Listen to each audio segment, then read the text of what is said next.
എല്ലാവർക്കും പുതിയൊരു വീഡിയോയിലേക്ക് സ്വാഗതം. അപ്പൊ ഇന്ന് ഞാൻ സംസാരിക്കാൻ പോകുന്നത് നമ്മുടെ ഗെയിം ചേഞ്ചർ അല്ലേ, മറന്നുപോയോ എല്ലാവരും? അതായത് അർഹതയില്ലാത്ത ഗെയിം ചേഞ്ചർ എന്നൊരു പേരും ചുമന്നുകൊണ്ട് ഇപ്പോൾ തേരാപ്പാറ നടക്കുന്ന ഒരാളുണ്ടല്ലോ, എല്ലാ മൈക്കുകളുടെയും മുന്നിൽ പോയി സ്വയം വെളുപ്പിക്കാൻ ശ്രമിച്ചുകൊണ്ടിരിക്കുന്ന ഒരാൾ. അപ്പൊ അദ്ദേഹത്തിന്റെ ഒരു ഇന്റർവ്യൂ കഴിഞ്ഞ ദിവസം മൈൽ സ്റ്റോൺ മേക്കേഴ്സ് എന്നൊരു ചാനലിൽ ടെലികാസ്റ്റ് ചെയ്തിട്ടുണ്ട്, ഒരു 2 ദിവസം മുന്നേ കേട്ടോ. അപ്പോൾ അത് കാണാത്ത ആരെങ്കിലും ഉണ്ടെങ്കിൽ ഒന്ന് പോയി കാണാം. ആ ചാനലിന് വേണ്ടിയുള്ള പ്രൊമോഷൻ ഒന്നുമല്ല ഞാൻ ചെയ്യുന്നത്, അതൊന്ന് കാണണം. കണ്ടു കഴിയുമ്പോൾ മനസ്സിലാവും ഈ മനുഷ്യന്റെ വ്യക്തിത്വം. ഈ മനുഷ്യന് എന്തെങ്കിലും കുഴപ്പമുണ്ടോ ഇല്ലയോ എന്ന് ആ ഇന്റർവ്യൂ കാണുമ്പോൾ നമുക്ക് മനസ്സിലാവും. അദ്ദേഹത്തിന് എന്തെങ്കിലും കുഴപ്പമുണ്ടോ എന്നൊന്നും ഞാൻ പറയുന്നില്ല, നിങ്ങളത് കാണുമ്പോൾ അല്ലെങ്കിൽ അതിന്റെ കമന്റ് ബോക്സ് പരിശോധിക്കുമ്പോൾ നിങ്ങൾക്ക് മനസ്സിലാവും.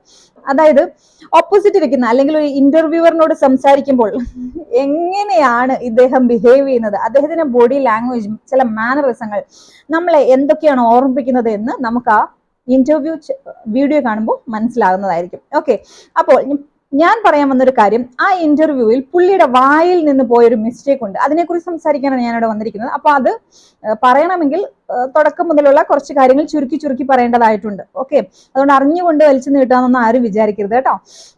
അപ്പൊ തുടക്കം തന്നെ ഈ കാര്യം പറഞ്ഞു കഴിഞ്ഞാൽ ആർക്കും മനസ്സിലാവില്ല, കാരണം ഇദ്ദേഹത്തെ കണ്ണുടച്ച് വിശ്വസിച്ചിരിക്കുന്ന കുറെ അന്തം ഫാൻസ് ഒക്കെ കാണും. അപ്പം എല്ലാവർക്കും ഒന്ന് മനസ്സിലാക്കാൻ വേണ്ടി കുറച്ച് നമുക്ക് ചുരുക്കിയ വാചകങ്ങൾ അങ്ങോട്ട് തുടങ്ങാം. അപ്പൊ ബിഗ് ബോസ് എന്ന് പറയുന്ന ഒരു ഷോയിൽ ഇദ്ദേഹം വൈൽഡ് കാർഡ് എൻട്രി ആയിട്ടാണല്ലോ കയറിയത്. പുള്ളി അങ്ങോട്ട് കയറി ഒരു സ്റ്റെപ്പ് വെച്ചപ്പോൾ തന്നെ പുറത്തുള്ള 1-2 റിവ്യൂവേഴ്സ് പുള്ളിക്ക് പേരിട്ടു ഗെയിം ചേഞ്ചർ. എന്ത് കാണിച്ചിട്ടാന്ന് എനിക്കറിയില്ല. പോകെ ഒരാഴ്ച കഴിഞ്ഞപ്പം നമുക്കൊക്കെ മനസ്സിലായി ഗെയിം ചേഞ്ചർ ആണ്. കാരണം ആ ബിഗ് ബോസ് ഹൗസിലോ ഇന്ന് വരെ ബിഗ് ബോസിന്റെ ചരിത്രത്തിലോ ഒരു മനുഷ്യനും ഇതുപോലെ പരദൂഷണവും കൂട്ടിയടിയും തമ്മിൽ തല്ലുമുള്ള സ്വഭാവം ആർക്കും ഉണ്ടായിരുന്നില്ല, ഇദ്ദേഹത്തിന് മാത്രമായിരുന്നു. അപ്പൊ എല്ലാവരിൽ നിന്നൊരു വ്യത്യസ്തനായതുകൊണ്ട് അദ്ദേഹത്തെ ഗെയിം ചേഞ്ചർ എന്ന് വിളിക്കുന്നതായിരിക്കാം. അതല്ലാതെ ബിഗ് ബോസ് എന്ന് പറയുന്ന ഒരു ഷോയെ ആസ്പദമാക്കി ഒരു വ്യക്തിയെ, ഒരു മത്സരാർത്ഥിയെ ഗെയിം ചേഞ്ചർ എന്ന് വിളിക്കാൻ പാകത്തിനുള്ള ഗെയിമോ കാര്യങ്ങളോ ഒന്നും ഇദ്ദേഹത്തിന്റെ ഭാഗത്തുനിന്ന് വന്നിട്ടില്ല. മാത്രമല്ല സാറ്റർഡേ സൺഡേ എപ്പിസോഡുകളിൽ ശ്രീ മോഹൻലാൽ അദ്ദേഹത്തെ ക്രിട്ടിസൈസ് ചെയ്ത് സംസാരിച്ച ആ മൊമെന്റ് മുതൽ എന്നേ പറയാൻ പറ്റത്തുള്ളൂ. കുറച്ച് സമയങ്ങൾക്ക് ശേഷം എന്ന് പറഞ്ഞാൽ അത് തെറ്റായിപ്പോ. ആ മൊമെന്റ് മുതൽ അദ്ദേഹം വീക്കായി തുടങ്ങി, മെന്റലി വീക്കായി തുടങ്ങി. അദ്ദേഹത്തിന് ട്രോമ എഫക്ട് ആവാൻ തുടങ്ങി. അതിന് പ്രകാരം ഇദ്ദേഹം അതിനുശേഷം കരഞ്ഞ് വിളിച്ച് നെടുവീർപ്പിട്ട് വിളിച്ച് പറയുന്നതൊക്കെ നമ്മൾ കണ്ടായിരുന്നു. സൈക്കാട്രി ഹെൽപ്പ് വേണമെന്ന് അദ്ദേഹം പറയുന്നതിന് തെളിവുണ്ട് അല്ലേ? നമ്മളൊക്കെ 24/7 കണ്ടവരാണ്. അതിന് പ്രകാരം ബിഗ് ബോസും കൂട്ടുകാരും ഇദ്ദേഹം പറയുന്ന വിലയില്ലാതെയാണല്ലോ ബിഗ് ബോസിനെ കുറിച്ച് പറയുന്നത്. അപ്പൊ ബിഗ് ബോസ് ക്രൂ എന്നൊക്കെ പറഞ്ഞു കഴിഞ്ഞാൽ അദ്ദേഹത്തിന് ചൊറിയും. അതുകൊണ്ട് നമുക്ക് ബിഗ് ബോസും കൂട്ടുകാരും ഇദ്ദേഹത്തിന്റെ ആവശ്യപ്രകാരം ഒരു സൈക്കാട്രിയുടെ ഹെൽപ്പ് കൊടുക്കുന്നു, സൈക്കാട്രിസ്റ്റിനോട് സംസാരിക്കാനുള്ള അവസരം കൊടുത്തതിന് പ്രകാരം കുറെ സമയത്തെ കൗൺസിലിങ്ങുകൾക്കും ഒക്കെ ശേഷം ഇദ്ദേഹത്തെ ഓക്കെ ആക്കി വീണ്ടും ബിഗ് ബോസ് ഹൗസിനുള്ളിലേക്ക് വിടുകയാണ്. ഇദ്ദേഹം ഓക്കെ ആയി കയറി വരുന്നു. പക്ഷേ ഏതാനും മണിക്കൂറുകൾക്ക് ശേഷം പഴയതിനേക്കാൾ കൂടുതൽ ട്രോമ ഇദ്ദേഹത്തെ എഫക്റ്റ് ആവുകയും ഇദ്ദേഹത്തിന്റെ ആ ഒരു മീറ്റർ ഉണ്ടല്ലോ അതങ്ങ് താഴെ പോയി ഡിപ്രഷന്റെ അങ്ങേ അറ്റത്തിലേക്ക് പുള്ളി എത്തുകയും ചെയ്യുന്നു. അതിന് പ്രകാരം ഇദ്ദേഹം ഓടി ആ മെയിൻ എൻട്രൻസിന്റെ ഫ്രണ്ടിൽ പോയി ഇരുന്ന് തലയിൽ കൈ കൊടുത്ത്, ഓർമ്മയില്ലേ എല്ലാവർക്കും, ഒരു റെഡ് ടീഷർട്ട് ഒക്കെ ഇട്ടിട്ട് അവിടെ ഇരുന്നിട്ട് ഇദ്ദേഹം പറയുന്നുണ്ട്, ഈ ട്രോമ എനിക്ക് നേരത്തെയും വന്നതാണ്, എനിക്ക് പുറത്തുള്ള 1-2 പേരെ ഭയമാണ്, എനിക്ക് പുറത്തൊരു ജീവിതമുള്ളതാണ്, എനിക്ക് ഇവിടുന്ന് പോയേ പറ്റൂ, എനിക്ക് പറ്റില്ല ബിഗ് ബോസ് എന്ന് പറഞ്ഞ് കോൺഫെഷൻ റൂമിൽ വിളിക്കൂ എന്നെ എന്ന് കരഞ്ഞ് നെല്ലുവിളിച്ച് പറഞ്ഞതിന് പ്രകാരം വീണ്ടും കോൺഫെഷൻ റൂമിലേക്ക് വിളിപ്പിക്കുന്നു. അവിടെ ഇരുന്ന് വീണ്ടും പറയുന്നു, തെളിവുണ്ട്, എനിക്ക് പുറത്തു പോയാൽ മതി, എനിക്ക് ഇവിടെ നിൽക്കാൻ പറ്റില്ല. അതിനിടയ്ക്ക് കോണ്ടസ്റ്റൻസിന്റെ ഒക്കെ മുന്നിൽ വന്ന് മൈക്ക് പിടിച്ച് മാറ്റിയിട്ട് എനിക്ക് ഇനി ഇവിടെ നിൽക്കാൻ പറ്റില്ല, എന്റെ സ്റ്റേജ് ഒത്തിരി താഴെയാണ്, ഞാൻ വീക്കായി പോകുന്നു എന്ന് പറഞ്ഞായിരുന്നു. അതിന് തെളിവുണ്ട്. ഇതെല്ലാം പറഞ്ഞു. അതിനുശേഷം ഇദ്ദേഹം പുറത്തായതിനു ശേഷം ഇദ്ദേഹം വീട്ടിലേക്ക് വരുന്ന തത്രപ്പാടുകളൊക്കെ ആയിരിക്കും. എന്തായാലും 2 ദിവസത്തിന് ശേഷം ഇദ്ദേഹം എയർപോർട്ടിൽ പ്രത്യക്ഷപ്പെടുകയാണ്. അന്ന് ഇദ്ദേഹത്തെ കാണാൻ ചുറ്റും കൂടിയ കുറെ മീഡിയാസിന്റെ മുന്നിലേക്ക് ഇദ്ദേഹം ഒരു സ്റ്റേറ്റ്മെന്റ് അങ്ങോട്ട് പറയുകയാണ്. സത്യമായ സ്റ്റേറ്റ്മെന്റ് അല്ല, പച്ചക്കള്ളം സ്റ്റേറ്റ്മെന്റ് പറയാണ്. എന്റെ ഇഷ്ടപ്രകാരമല്ല ഞാൻ ഇറങ്ങിയത്, ബിഗ് ബോസും കൂട്ടുകാരും എന്നെ ചവിട്ടി പുറത്താക്കിയതാണ്. അപ്പോ അത് കണ്ടുകൊണ്ടിരുന്ന ഞാൻ ഞെട്ടിപ്പോയി. ഇദ്ദേഹം അവിടെ കിടന്ന് നിലവിളിച്ച് പറഞ്ഞതല്ലേ എനിക്ക് പോകണമെന്ന്, എനിക്ക് ഇവിടുന്ന് പോയേ പറ്റൂ, എനിക്ക് ആരെയൊക്കെ ഭയമാണ്, എനിക്ക് ഈ ട്രോമ നേരത്തെ വന്നിട്ടുണ്ടെന്നൊക്കെ ഇദ്ദേഹം പറഞ്ഞതല്ലേ, പിന്നെന്താ ഈ എയർപോർട്ടിൽ വന്നിട്ട് ഇങ്ങനെ പറഞ്ഞത്? അധികം ഒന്നും ചിന്തിക്കേണ്ടി വന്നില്ല. അപ്പൊ തന്നെ എനിക്ക് മനസ്സിലായി ഉണ്ട ചോറിന് നന്ദിയില്ല. പിന്നെ രണ്ടാമത്തെ കാര്യം, വീക്കായിട്ടാണ് ഞാൻ പുറത്തിറങ്ങിയതെന്ന് എന്റെ നാട്ടുകാർ കണ്ടാൽ മനസ്സിലാക്കരുത്. ഞാൻ സ്ട്രോങ് പേഴ്സൺ ആണ്, എന്നെ ആർക്കും വീഴ്ത്താൻ പറ്റില്ല. ഞാൻ കാരിരുമ്പിന്റെ ശക്തിയുള്ള മനുഷ്യനാണ്, എന്നെ ആർക്കും വീഴ്ത്താൻ പറ്റില്ല, ഞാൻ സ്ട്രോങ് ആണ്. ഞാൻ അവിടെ കാണിച്ചതൊക്കെ നാടകമായിരുന്നു, നിങ്ങൾക്ക് തോന്നിയതായിരിക്കും, ഞാൻ കണ്ടില്ലല്ലോ ഞാൻ അവിടെ എങ്ങനെ കാണിക്കുന്നത് എന്നൊക്കെ പറയാൻ വേണ്ടിയിട്ട് പുള്ളി വീക്കല്ല, പുള്ളി സ്ട്രോങ് ആണ് എന്ന് കാണിക്കാൻ വേണ്ടിയിട്ട് ബിഗ് ബോസ് എന്ന് പറയുന്ന ആ ഒരു ഷോയുടെ മുഖത്തേക്ക് ചെളിവാരി തേക്കാൻ വേണ്ടി പച്ച വെള്ളത്തിന് തീ പിടിപ്പിക്കുന്ന കണക്കുള്ള നുണ പറഞ്ഞതാണ് ആ ഒരു സ്റ്റേറ്റ്മെന്റ്. അതിനുശേഷം ഇദ്ദേഹം പല റിവ്യൂസിന്റെ ചാനൽ വഴിയും അല്ലാതെയും പുള്ളിയുടെ മുന്നിൽ കാണുന്ന കുറെ മൈക്കുകളിലൂടെയൊക്കെ പുള്ളി വിളിച്ചു പറഞ്ഞൊരു സംഭവമുണ്ട്. ബിഗ് ബോസ് ഹൗസിൽ തനിക്ക് മാനസിക രോഗത്തിനുള്ള മരുന്നുകൾ 8 ഡോസ് കൊടുത്തെന്ന്. അപ്പോ ബിഗ് ബോസ് ഹൗസിൽ ആർക്ക് പനി വന്നാലും തലവേദന വന്നാലും വയറുവേദന വന്നാലും ഈ മാനസിക രോഗത്തിനുള്ള ഗുളികകളാണോ ഡോക്ടർമാർ കൊടുക്കുന്നത്? അങ്ങനെയാണെങ്കിൽ സീസൺ 1 മുതൽ സീസൺ 6 വരെ എത്രയോ പേർ കുറച്ച് വീക്കായും ഒക്കെ പോയിട്ടുണ്ട്. ആർക്കും ഇങ്ങനെ ഒരു അനുഭവമില്ല. എന്തുകൊണ്ട് ഈ ഗെയിം ചേഞ്ചറിന് മാത്രം ഇവർ ഈ മാനസിക രോഗത്തിനുള്ള ഗുളിക കൊടുത്തു? ശരി, അവർ ചെയ്ത് വളരെ തെറ്റായി പോയി. കാരണം ഒരു അസുഖവും ഇല്ലാതെ വളരെ സാധാരണക്കാരൻ നല്ല രീതിയിൽ ഗെയിം കളിച്ചുകൊണ്ടിരുന്ന ഒരാളാണ് ഈ ഗെയിം ചേഞ്ചർ. അദ്ദേഹത്തിന് വീട്ടിൽ പോകണമെന്നൊന്നും പറഞ്ഞില്ലായിരുന്നു, കരഞ്ഞതുമില്ല, പുള്ളിക്ക് ട്രോമ ഒന്നുമില്ല. എന്തിനാ നിങ്ങൾ വെറുതെ കൺഫ്യൂഷൻ റൂമിലേക്ക് വിളിച്ചു കയറ്റി ഇദ്ദേഹത്തിന് മാനസിക രോഗത്തിനുള്ള ഗുളികകൾ കൊടുത്തത്, മെഡിസിൻ കൊടുത്തത്?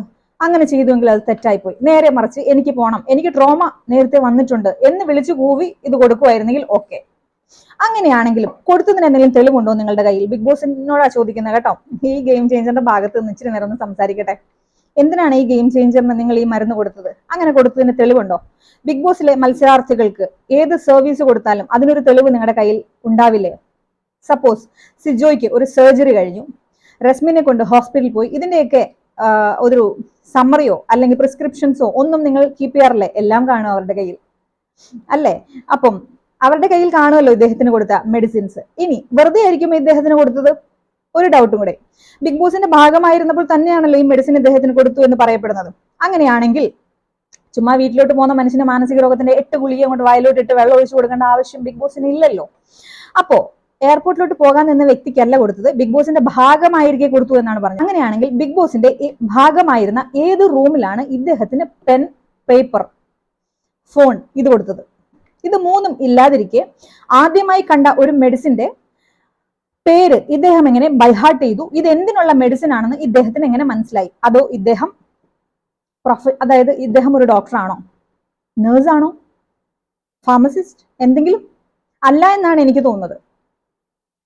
അതല്ല, ഇദ്ദേഹത്തിന് ഒരു മെഡിസിൻ കൊടുത്തു, ഒറ്റ നോട്ടത്തിൽ പുള്ളിക്ക് അത് മനസ്സിലാവണമെങ്കിൽ ഞാൻ ഇനി എന്നെ വെച്ചൊരു ഉദാഹരണം പറയാം. എനിക്ക് സ്കൂളിലിരുന്നപ്പോൾ അല്ലെങ്കിൽ കോളേജിലിരുന്നപ്പോൾ അല്ലെങ്കിൽ ഓഫീസിലിരിക്കുമ്പോൾ എനിക്ക് പെട്ടെന്നൊരു തലവേദന വന്നു, അല്ലെങ്കിൽ പെട്ടെന്ന് ടെമ്പറേച്ചർ കൂടി പനിയായി. അപ്പോൾ എനിക്ക് ആരോ ഒരു ടാബ്ലറ്റ് കൊണ്ടുവന്നു. ഞാനത് തുറന്നു നോക്കുമ്പോൾ തന്നെ എനിക്കറിയാം ഇത് പാരസെറ്റമോൾ ആണ്. കാരണം ഞാൻ എപ്പോഴും കഴിക്കാറുള്ളതാണ്. ഡോളോ ആണ്, ആ തലവേദന വരുമ്പോൾ ഞാൻ എപ്പോഴും കഴിക്കുന്നതാണ്. ഇനി കാൽപോൾ ആണ്, ഇതും ഞാൻ കഴിക്കാറുള്ളതാണ്. നമ്മൾ സ്ഥിരമായി കഴിക്കുന്ന മെഡിസിൻ കാണുമ്പോൾ നമുക്ക് ഒറ്റ നോട്ടത്തിൽ മനസ്സിലാവും അല്ലേ? ഇനി എനിക്കൊരു ഇയർ ബാലൻസ് വന്നു, പെട്ടെന്ന് ഹോസ്പിറ്റലിൽ പോയി, ഡോക്ടർ ഒരു മെഡിസിൻ തന്നു. ഒറ്റ നോട്ടത്തിൽ വായിച്ചാൽ എനിക്ക് അത് മനസ്സിലാവില്ല ആ മെഡിസിൻ എന്ത് മെഡിസിൻ ആണ്, അത് എന്തിനുള്ളതാണെന്ന് എനിക്ക് മനസ്സിലാവില്ല. അതിന് കാണാപ്പാടെ ഇരുന്ന് പഠിക്കാൻ ശ്രമിച്ചാൽ പോലും എനിക്കത് ബൈഹാർട്ട് ചെയ്യാൻ പറ്റില്ല. ഇദ്ദേഹത്തിന് എങ്ങനെ മനസ്സിലായി? ആദ്യമായിട്ട് കണ്ട മെഡിസിൻ ഇദ്ദേഹത്തിന് എങ്ങനെ മനസ്സിലായി ഇതിന്റെ പേര്? ആർക്കെങ്കിലും ഏതെങ്കിലും മെഡിസിന്റെ ഫുൾ നെയിം ആദ്യമായിട്ട് കാണുകയാണെങ്കിൽ അത് ബൈഹാർട്ട് ചെയ്യാൻ പറ്റുമോ? അത്ര ലോങ് ആയിട്ടായിരിക്കും ഒരു പേര്, അതിന്റെ കെമിക്കൽ നെയിമും സയന്റിഫിക് നെയിമും എല്ലാം ചേർത്തിട്ട്. ഇദ്ദേഹത്തിന് അതെങ്ങനെ കാണാപ്പാടം പഠിച്ചു? ഇനി അദ്ദേഹത്തിന് ഒറ്റത്തവണ കണ്ടപ്പോൾ മനസ്സിലായെങ്കിൽ അതിന്റെ പിന്നിൽ എന്തായിരിക്കും? പിന്നെ മറ്റൊരു കാര്യം, ഇദ്ദേഹത്തിന്റെ കയ്യിൽ നിന്ന് പോയ ഒരു മിസ്റ്റേക്ക്, അതിനെക്കുറിച്ചാണല്ലോ ഈ വീഡിയോ എന്ന് ഞാൻ ആദ്യം പറഞ്ഞല്ലോ. അപ്പം ഈ ഇന്റർവ്യൂവിന്റെ അടുത്ത് ഇദ്ദേഹം ഇരുന്ന് സംസാരിക്കുമ്പോൾ ഇദ്ദേഹത്തിന്റെ ബോഡി ലാംഗ്വേജും ഇദ്ദേഹം കാട്ടിക്കൂട്ടുന്ന കുറെ കോപ്രായങ്ങളും കാണുമ്പം സത്യം പറഞ്ഞാൽ നമ്മളിങ്ങനെ മനസ്സിൽ വിചാരിക്കും ഈ പുള്ളിക്ക് ഒന്നുമില്ല, പുള്ളി നോർമൽ എന്ന്. കാരണം ഇന്റർവ്യൂവർ ഇങ്ങനെ ഇരിക്കുക, പുള്ളിക്കാരൻ അതായത് ഈ ഗെയിം ചേഞ്ചർ ഇരിക്കുന്നിടത്ത് നിന്ന് അങ്ങോട്ട് ജില്ലെന്നായിട്ട് രോഹൻ നീ എന്താണ് സഫക്കേറ്റ്, റോഹനോ രോഹിത് എന്തോ ആണ് ആ ഇന്റർവ്യൂവറിന്റെ പേര്. പക്ഷെ പുള്ളിക്കാരൻ അടിപൊളി ഇന്റർവ്യൂവർ ആണ്, സൂപ്പർ ആണ്. കാരണം ഇത്രയും പക്വതയോടുകൂടി കാര്യങ്ങളെ ഡീൽ ചെയ്യുന്ന ഒരു ഇന്റർവ്യൂവറിനെ ഞാൻ വേറെ കണ്ടിട്ടില്ല. വളരെ കൂളായിട്ടാണ് അദ്ദേഹം ഇരിക്കുന്നത്. എനിക്ക് തോന്നുന്നു ആ വീഡിയോയുടെ താഴെ വന്ന കോമന്റ്സ് മുഴുവൻ ഈ ഗെയിം ചേഞ്ചറിനെതിരായിട്ടും ആ ഇന്റർവ്യൂവറിനെ സപ്പോർട്ട് ചെയ്യുന്ന രീതിയിലുമായിരുന്നു. കാരണം അത്ര കൂളായിട്ടാണ് അദ്ദേഹം ഇരിക്കുന്നത്. ഈ ഗെയിം ചേഞ്ചർ കിടന്ന് ഒരു മാതിരി കൺട്രോൾ ഇല്ലാതെ ഈ റോഹൻ നീ എന്താ ഇങ്ങനെ ഇരിക്കുന്നത്, നിനക്കെന്താ സഫക്കേറ്റഡ് ആവുന്നുണ്ടോ, നീ കൂളാകൂ, നീ ശാന്തനാകൂ. റോഹന്റെ ഇങ്ങനെ ഇരിക്കുക. ഈ കൂളാകൂ ശാന്തനാകൂ എന്ന് പറയുന്ന മനുഷ്യൻ ആ കസേരയിൽ ഒന്നും ഇരിക്കുന്ന പോലുമില്ല. പൊട്ടിച്ചിരിക്കുന്നു, പൊട്ടിക്കരയുന്നു. പുള്ളിയുടെ മുഖത്ത് വന്ന ഭാവങ്ങൾ കണ്ടാൽ പുള്ളിയാണോ നാടകം കണ്ടുപിടിച്ചെന്ന് നമ്മളിങ്ങനെ ആലോചിക്കും. എന്നിട്ട് പുള്ളി അടുത്തൊരു സ്റ്റേറ്റ്മെന്റ് പറയാണ്, ബിഗ് ബോസിലായിരുന്നപ്പോൾ, അതായത് വാചകം മറക്കരുത്, ബിഗ് ബോസിൽ ആയിരുന്നപ്പോൾ അവർ എനിക്ക് മാനസിക രോഗത്തിനുള്ള 8 ഡോസ് മെഡിസിൻ തന്നു. സ്കിസോഫ്രീനിയക്കുള്ള മെഡിസിൻ ആണ് കൊടുത്തതെന്ന്. അങ്ങനെ വരുന്നവർക്കും പോകുന്നവർക്കും കൊടുക്കാൻ പറ്റുന്ന മെഡിസിൻ ആണോ ഇത്? അവിടുത്തെ ഡോക്ടേഴ്സിന് വിവരമില്ലേ?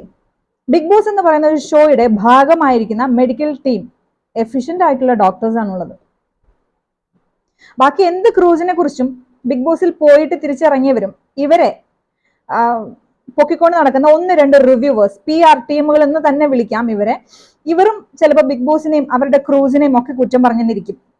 പക്ഷെ അവരുടെ മെഡിക്കൽ ടീം എഫിഷ്യന്റ് ആയിട്ടുള്ള ഡോക്ടേഴ്സ് തന്നെയായിരിക്കും.